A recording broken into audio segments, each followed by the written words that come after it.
प्रधानमंत्री नरेंद्र मोदी का कहना है कि 21वीं सदी के भारत की आवश्यकताएं और आकांक्षाएं बदल गई हैं और इसके लिहाज से नई तकनीक का विकास होना चाहिए। आईआईटी खड़गपुर के वार्षिक दीक्षांत समारोह को संबोधित करते हुए प्रधानमंत्री ने कहा कि विज्ञान और टेक्नोलॉजी के क्षेत्र में जल्दबाजी के लिए कोई स्थान नहीं है।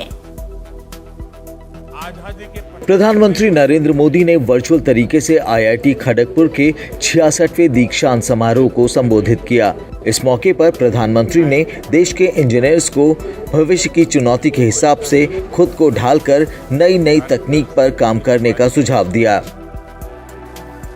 प्रधानमंत्री ने छात्रों को जीवन में आगे बढ़ने के लिए सेल्फ अवेयरनेस, सेल्फ कॉन्फिडेंस और सेल्फनेस का मंत्र दिया।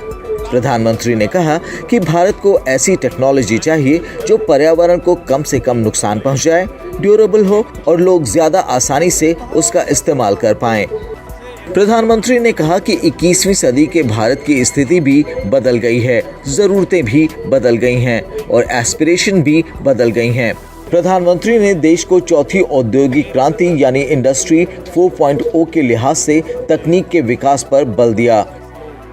प्रधानमंत्री ने कहा कि आईआईटी को इंडियन इंस्टीट्यूट ऑफ टेक्नोलॉजी ही नहीं, इंस्टीट्यूट ऑफ इंडिजिनस टेक्नोलॉजीज के मामले में अगले स्तर पर ले जाने की जरूरत है।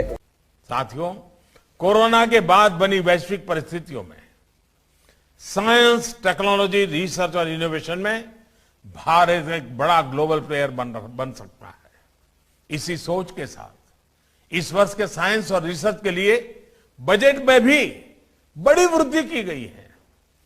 पीएम रिसर्च फेलो स्कीम के माध्यम से भी आप जैसे टैलेंटेड साथियों के लिए रिसर्च का नया माध्यम उपलब्ध हुआ है।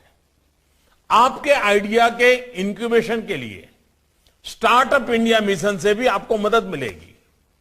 कुछ दिन पहले ही एक और महत्वपूर्ण पॉलिसी रिफॉर्म किया गया है, जिसके बारे में मैं विशेष तौर पर आपको बताना चाहता हूं।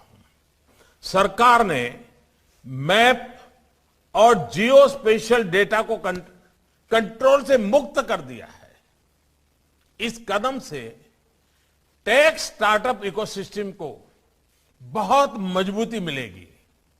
इस कदम से आत्मनिर्भर भारत का अभियान भी और तेज होगा। इस कदम से देश के युवा, स्टार्टअप्स और इनोवेटर्स को नई आजादी मिलेगी।